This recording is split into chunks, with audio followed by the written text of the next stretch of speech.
All right, everybody, I'm back. Today I got an 02 Toyota Corolla CE, and what we got is a coolant leak. So what I did was I took the fan assembly out of here already so I could kind of verify where the leak was coming from. And it looks like the bottom of our radiator is about done. So we're going to be changing this joker out of here today.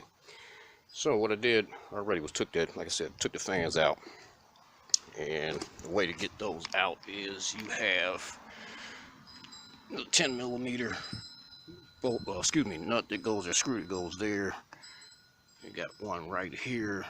Then just need to disconnect the overflow tube from the reservoir, and then you'll have your one electrical connector that goes to the fans. Simple. Squeeze this little inner tab right there, push down on that, and slide your connector off.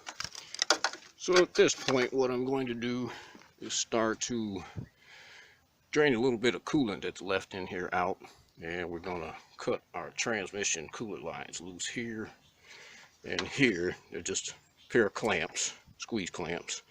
Same thing with our radiator hose, down here and up here. And to get the radiator out, we've got two 12mm here and here.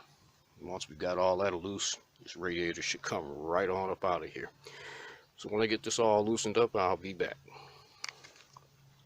Alright, so I've got my hoses off, got my lines off, and my retainers are off up here and here. This thing ought to be ready to come right out of here. It should just lift right out of here.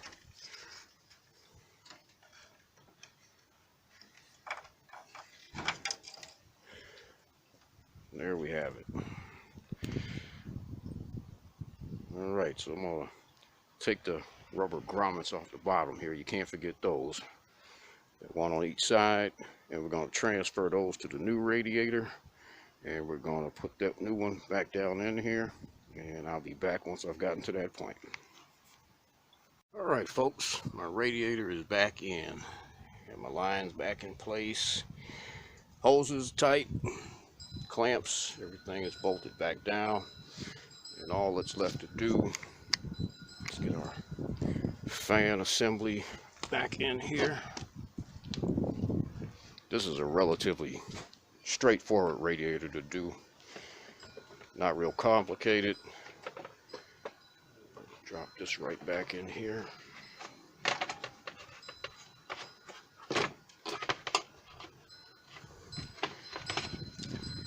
the bottom part of this slides into these slots. I guess I should have shown you before I actually put this in here.